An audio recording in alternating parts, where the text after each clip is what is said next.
ZZ Top is easily one of the greatest hard rock bands in rock and roll history. These guys not only rocked the 70s, but they also smashed into the 80s with some of the coolest and best sounding albums of that decade.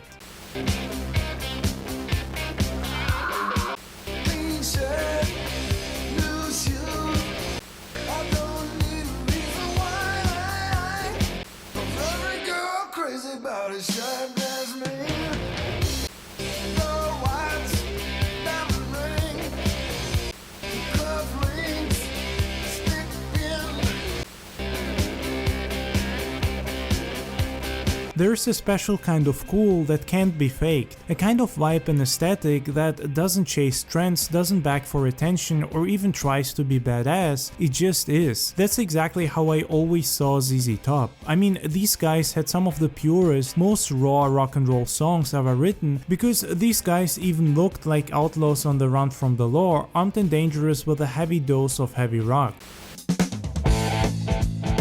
I'm ready.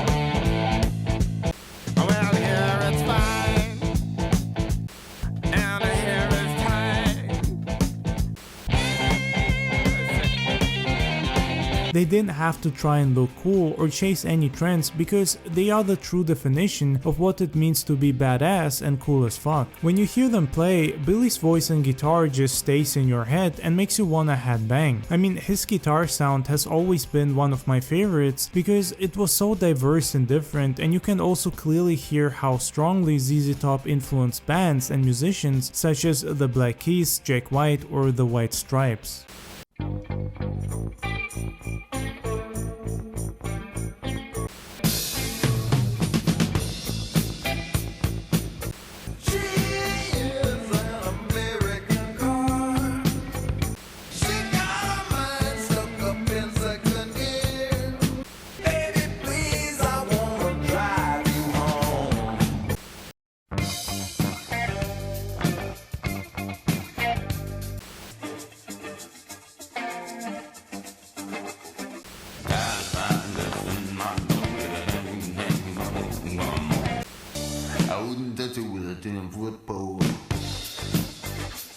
It's this very grainy, heavily distorted sound that wasn't common in the 70s or 80s at all, and people often tend to forget that they actually started all the way back in the late 60s and rocked their way through the 70s.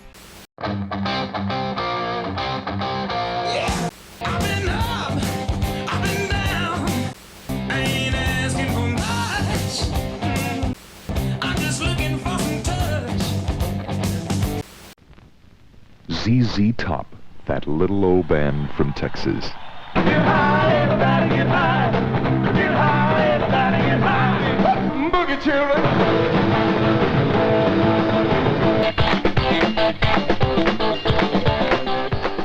It captures all the fiery spirit and tradition of a Texas celebration.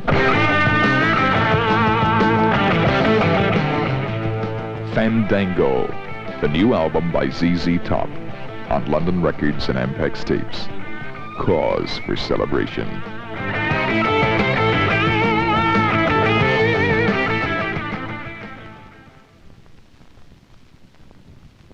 In fact, and this is honestly insane, but Jimi Hendrix said that out of all the guitarists that inspired him, Billy Gibbons was one of the best, which is crazy to think about because ZZ Top has always been pretty consistent when it comes to their sound and the simplicity of it, which is exactly what makes them so good. Their sound is very recognizable, iconic, but also doesn't feel cheap or too simple, which is actually really interesting because to me, it has this simplicity that is mixed with some complexity and heavy dose of distortion and grain.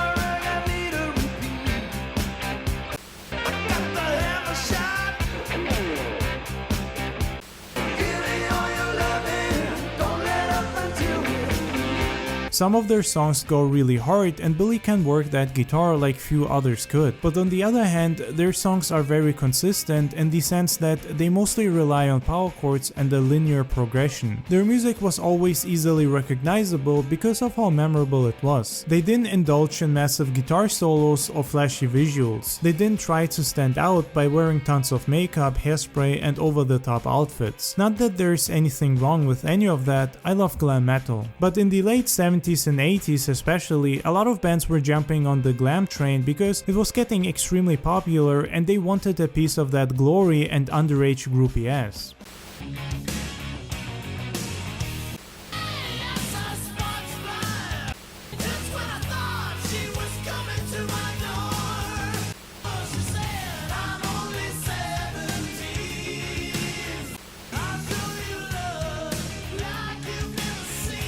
By the time the 80s hit, the musical landscape had shifted. A lot of blues rock bands faded and the genre wasn't as popular as it used to be and started to merge and shift into other styles. ZZ Top managed to stay relevant and somehow they managed to make blues and hard rock sound futuristic. I mean, seriously, if you listen to some of their albums, there is a strong robotic and futuristic vibe and sound, and even their album art often reflects this.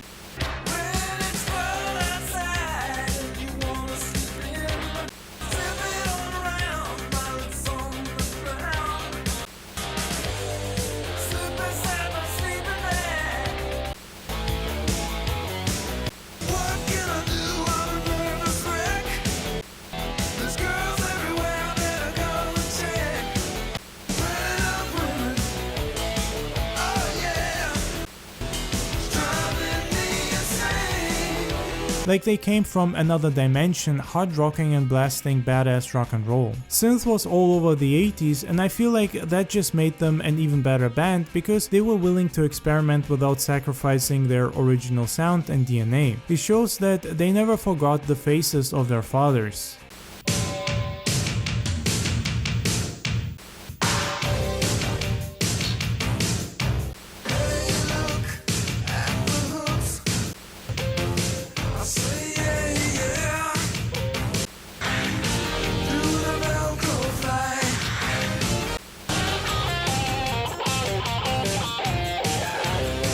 Their songs were mostly about getting laid, women, fast cars, and rock and roll, and they did it in a way that just made them look and sound like the coolest guys around. But what I love about the band is also that they never took themselves too seriously. A lot of their songs are over the top and just some of the most 80s and hilarious stuff in hard rock history. ZZ Top will always be one of the greatest bands in rock history. Their sound, style, and aesthetic can be felt and heard even today in a lot of modern bands, and honestly, I think they were better than a lot of the big names in the 70s and 80s.